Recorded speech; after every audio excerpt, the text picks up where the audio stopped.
રાધે રાધે, જય સિયારામ. આપણે શ્રી શ્રી ગયા પ્રસાદ પંડિતજીનું ચરિત્ર ચાલે છે. ગયા પ્રસાદ પંડિતજીના ચરિત્રમાં આપણે આગળ વધીએ તો પ્રસંગ ચાલે છે ગુરુર આજ્ઞા ગરીયસી. ગુરુની આજ્ઞાનું પાલન સૌથી વધીને થવું જોઈએ. ક્યારે ગુરુની આજ્ઞાનું ઉલ્લંઘન થવું જોઈએ નહીં. એમાં ગયા પ્રસાદ પંડિતજી કે છે કે હું ગુરુના આશ્રમમાં ક્યારેય પ્રસાદ ન લેતો એમ, અને ન મારી સાથે આવતા એને પ્રસાદ લેવા દેતો. કારણ કે સાધુના આશ્રમમાં ગ્રહસ્થોએ બની ત્યાં સુધી ભોજન ન લેવું જોઈએ. પણ એકવાર ઉડિયા બાબાએ સામેથી કીધું કે હજી પંડિતજી તમે અને તમારા સખાઓ છે ને પ્રસાદ લેવા બેસી જાવે. ઉડિયા બાબાએ સામેથી કીધું તો ગુરુ આજ્ઞા ગરીયસી. ગુરુએ કહી દીધું કે પ્રસાદ લઈ લ્યો, પછી એમાં ના પાડવાનું આવતું નથી. પછી એમાં કોઈ વ્યક્તિ ના ન પાડી શકે. કારણ કે ગુરુ આજ્ઞા ગરીયસી, ગુરુ આજ્ઞા શ્રદ્ધાપૂર્વક પાલન કરવી જોઈએ.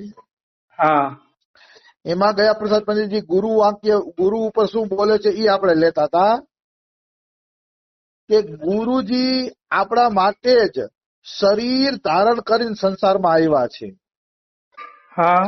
ગુરુજી મારા માટે જ શરીર ધારણ કર્યું છે, મારા કલ્યાણ માટે જ એમ જ માનવું.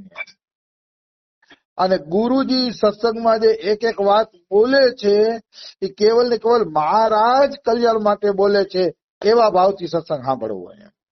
વાહ, એવા ભાવથી સત્સંગ સાંભળવું હોય. એટલા માટે ગયા પ્રસાદ પંડિતજી ગુરુના એક એક વાક્યને આદર આપીને પાલન કરતા. ખૂબ શ્રદ્ધાપૂર્વક પાલન કરતા અને સદગુરુદેવના એક એક વાક્યને મહા વાક્ય માનતા. મતલબ મારા સદગુરુના વાક્ય શાસ્ત્ર જ છે એમ માની અને ભાવપૂર્વક ગુરુ આજ્ઞાનું પાલન કરતા. પછી કે છે श्री सदगुरुदेव की चरण पादुका को भरत जी की भांति पूजन करते, चरणोदक लेते, महा वाक्य को श्रवण करते. मतलब गुरुजीनी चरण पादुका જેમ ભરતજી રામની ચરણ પાદુકાની પૂજા કરતા એવી રીતે ગયા પ્રસાદજી પણ ગુરુજીની ચરણ પાદુકાની પૂજા કરતા. પછી એનું ચરણોદક લેતા એટલે કે ગુરુની પાદુકાનું ચરણામૃત લેતા. અને પછી ગુરુએ સત્સંગમાં જે વાક્ય કીધા છે એ વાક્યનું પાલન કેમ કરવું એનું ચિંતન કરતા. ચરણ પાદુકા પૂજન, ચરણ પાદુકાનું ચરણામૃત અને વાક્યનું પાલન, આ ત્રણ વસ્તુ ગયા પ્રસાદ પંડિતજી રોજે રોજ કરતા. પછી જીવન બનાવવાની કોશિશ કરતા અને પોતે બોલતા अपने सबरे नियमन को निर्माण अपने श्री गुरुदेव के महा वाक्यन के आधार पे ही होना चाहिए. मतलब આપણું જે જીવન છે એ જીવન કેવલ અને કેવલ ગુરુના વાક્ય ઉપર જ બનવું જોઈએ. જેવી રીતે કળીઓ કોઈ મકાન બનાવતો હોય તો માલિકના આદેશ પ્રમાણે જ મકાન બનાવશે. કળીઓ તો ખાલી ચણવા વાળો છે. આદેશ તો માલિકનો થશે કે અહીંયા રસોડું બનાવો, અહીંયા લેટ્રિન બાથરૂમ બનાવો, અહીંયા મકાન બનાવો, અહીંયા બેડરૂમ બનાવો. માલિક જેમ જેમ આદેશ આપશે ને એમ કળીઓ મકાન બનાવશે માલિકના આદેશ પ્રમાણે. એ જ રીતે સદગુરુદેવ છે ને એ તો કળિયાનું કામ કરે છે. એમ કે છે બેટા આ આજ્ઞાનું પાલન કરો તો તમારું જીવન બનશે, આ આજ્ઞાનું પાલન કરો તો તમારું જીવન આગળ વધશે. એમ એક એક વસ્તુ ખરેખર એના આધારે જ કરવી જોઈએ, સંતના આધારે. સંત કહે એમ જીવન બનવાથી તમારું ભક્તિ રૂપી મકાન અતિશય સુંદર બનશે. એટલે સદગુરુદેવના વાક્ય અનુસાર જ જીવન બનાવવું જોઈએ. માનો કોઈ વસ્તુ સદગુરુદેવનું પાલન ન કરી શકીએ તો સદગુરુદેવને કહી દેવું જોઈએ કે આના બદલામાં કોઈ સરળ નિયમ આપો. તો હું વિશ્વાસ સાથે કહું છું, અસલી સદગુરુ હશે તો તમને સરળ નિયમ બતાવી દેશે. બિલકુલ. અસલી સદગુરુ કોઈ દી એવો આગ્રહ રાખે જ નહીં કે આ કરો આ કરો આ કરો આ કરો. આ બોલશે ઈ, પછી એમાં તમારે થાય કરો, અને ન થાય ને એ બદલાવી દેશે. એ મારો પાક્કો વિશ્વાસ છે, પાક્કો વિશ્વાસ છે. અમારા ગ્રુપમાં ઘણા નિર્જળા કરી નથી શકતા મારી જેમ, તો અમારા ગુરુજી કઈ નથી કેતા, ફલાર કરીને કરો, કઈ કેતા નથી. હું કામ તો કે અસલી સદગુરુ આ રીતે જ કરે છે. હા, એ શિષ્યને સરળ પડે ને એવું કરી દે છે કે જેથી શિષ્યને એકદમ સરળ પડી જાય. આ છે ને સદગુરુ નું કામ છે. સદગુરુ કોઈને બોજ બને ને એવું નથી કરતા, આવી વસ્તુ છે. અને ગયા પ્રસાદ પંડિતજીની ગુરુ નિષ્ઠાની શું વાત કરવી. જયારે ઉડિયા બાબાજીએ મહાપ્રયાણ કર્યું, મતલબ શરીર છોડી દીધું ઉડિયા બાબાએ, ત્યારે એના શરીરને યમુના કિનારે લઈ જવામાં આવ્યા કે યમુના કિનારે યમુનાજીમાં પધરાવી દઈએ. એમને જલ સમાધિની ઈચ્છા હતી ઉડિયા બાબાની. હા, કે મારા શરીરની તમે છે ને જલ સમાધિ આપજો, એવી ઉડિયા બાબાની ઈચ્છા હતી. તો એમની અંતિમ યાત્રા વૃંદાવનમાં ફરી અને યમુનાજીના કિનારે આવી જલ સમાધિ દેવા માટે.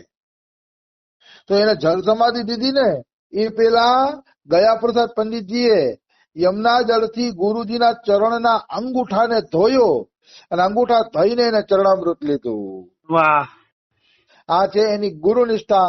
નકર મળદાને અઈડા પછી એમ કે છે કે નાઈ ધોઈને ઘરમાં જવું જોઈએ, હા, અને કપડાય કાઢી નાખવા જોઈએ કોઈની અંતિમ ક્રિયામાં ગયા હોય તો.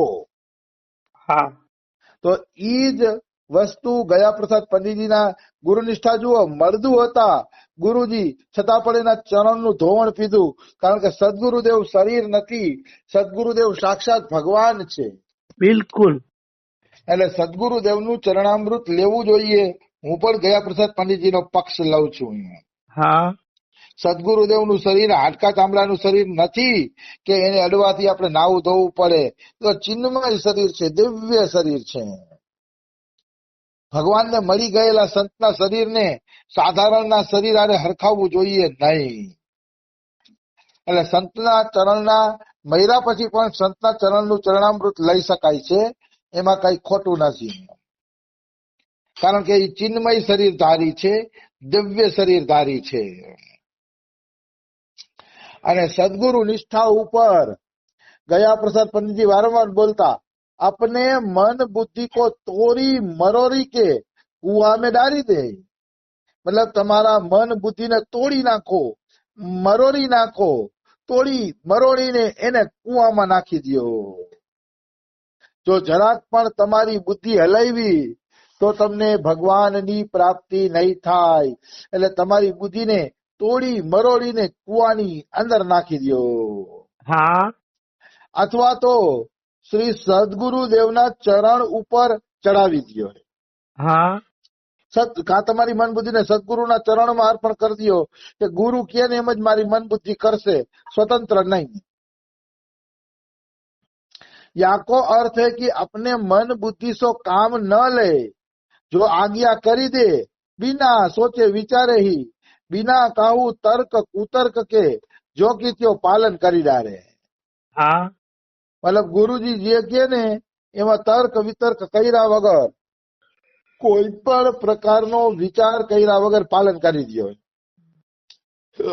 કોઈ તર્ક વિતર્ક ન કરો. ગુરુજી આમ કેમ આમ કેમ આમ કેમ એમ નહીં, પટ કર ગુરુજીએ કીધું તો ભાઈ ગુરુ હોવા જોઈએ પહોંચેલા. હા, તમને એમ થાય કે મારા ગુરુ શાસ્ત્ર વિરુદ્ધ આજ્ઞાઓ વધુ પડતી આપે છે તો થોડુંક સાવધાન પણ રહેવાનું. જો હાચા ગુરુ નો હોય ને શાસ્ત્ર વિરુદ્ધ આજ્ઞાનું પાલન કરીને તો બાવાના બે બગડે એના જેવું થાય. હા, માયા મિલી ને રામ, તો માયા નહીં મળે ને રામે નહીં મળે. એટલે જરાક જોવાનું. આમ તો હાચો ગુરુ હશે ને એ શાસ્ત્ર વિરુદ્ધ કોઈ દી આજ્ઞા આપશે નહીં. હાચા સંતનું લક્ષણ છે શાસ્ત્ર વિરુદ્ધ કોઈ દી શિષ્ય પાસે કોઈ કામ કરાવતા જ નથી ને. એવા કાંઈ ઓછા ઉદાહરણો મળે છે. એટલે સાચો સંત શાસ્ત્ર અનુસાર જ તમને હલવશે, અને શાસ્ત્ર વિરુદ્ધ કોઈ આજ્ઞા આપતું હોય તો એ ગુરુજી પાસે સાવધાન થઈ જવાની જરૂર છે. હા પણ જો ખરેખર તમને સદગુરુ મળી ગયા હોય, તમને વિશ્વાસ થઈ ગયા હોય કે આ ખરેખર સદગુરુ છે, તો બુદ્ધિ હલાવી જ નહીં. એ જેમ કહેતા જાય ને એમ એમ તમારે પાલન કરતું જવું. બિલકુલ. તબ હી યહ પથ હાથ લગે હે, ત્યારે જ આ ભક્તિનો માર્ગ તમારા હાથમાં આવે છે ભાઈ, એમને નથી આવતો. ઓર તબ હી યહ પથ અતિ સુગમ બની જાય છે, અને ત્યારે જ આ રસ્તો તમારા માટે સુગમ એટલે કે સરળ બની જાય છે. ગુરુ પ્રમાણે હાલશો તો સુગમ બનશે. यह पथ कठिन और महा महा कठिन तो तब बनी जाए है जब अपनी मन बुद्धि को प्रयोग करे है. હા જો તમે તમારા મન બુદ્ધિ નો પ્રયોગ કરશો ને તો આ માર્ગ છે ને તમને અતિશય કઠિન બની જશે. બિલકુલ. એની કઠિનાઈની કોઈ સીમા નહીં રહે જો તમારી પ્રયોગ કર્યો ને તો. જો સદગુરુની આજ્ઞાનો સુવિધા અનુસાર નિયમ કરીને પાલન કરશો તો આ રસ્તો કઠિન છે. ઘણા લોકો શું કરે, સદગુરુ બોલતા હોય ને એમાંથી સુવિધા અનુસાર લઈ લઈએ અને બીજું છોડી દઈએ, તો એમ પણ તમને આ રસ્તો હાથમાં નહીં આવે. સદગુરુદેવ જે આદેશ આપે છે એમાં પાલન ન કરી શકે તો પણ એનો પ્રયાસ કરે ને એને આ રસ્તો હાથમાં આવે છે. હા જેટલો જીવ પોતાના મન બુદ્ધિને વાપરશે એટલી જ માયા એની ઉપર હુમલો કરશે. આપણી મન બુદ્ધિ જાજી વાપરવી નહીં, નહીતર માયા જરૂર ઉપરથી હુમલો કરશે, એમાં કોઈ શંકા નથી. કારણ કે આપણા મન અને બુદ્ધિ છે ને એ માયિક છે, એ માયાની આગળ નહીં વિચારી શકે. વાત બિલકુલ સાચી છે. આપણે આપણી રીતે નિર્ણય લઈ તો કે આપણે આપણી રીતે નિર્ણય લેશી ને તો આપણી મન બુદ્ધિ માયિક છે, એટલે માયાથી જ નિર્ણય લેશે, માયાની વસ્તુનો જ નિર્ણય લેશે. હા એટલે આપણી મન બુદ્ધિ પ્રમાણે નહીં હાલવાનું. ગુરુની મન બુદ્ધિ દિવ્ય બની ગયા હોય, એની મન બુદ્ધિ પ્રમાણે હાલીએ ને તો વધારે સારું રહેશે. એમાં કોઈ એટલે કોઈ શંકા નથી. જો કોઈ સદગુરુદેવના વાક્ય પ્રમાણે નહીં હાલે તો એ અન્યત્ર ભટકી જશે. હા और कृपा महारानी हूँ वाकू छोड़ के वापिस लौट જાય है. કોઈ સદગુરુના વાક્ય પ્રમાણે નહીં હાલે તો એ મનુષ્ય ભટકી જશે અને કૃપા મહારાણી પણ એને છોડીને વહી જશે.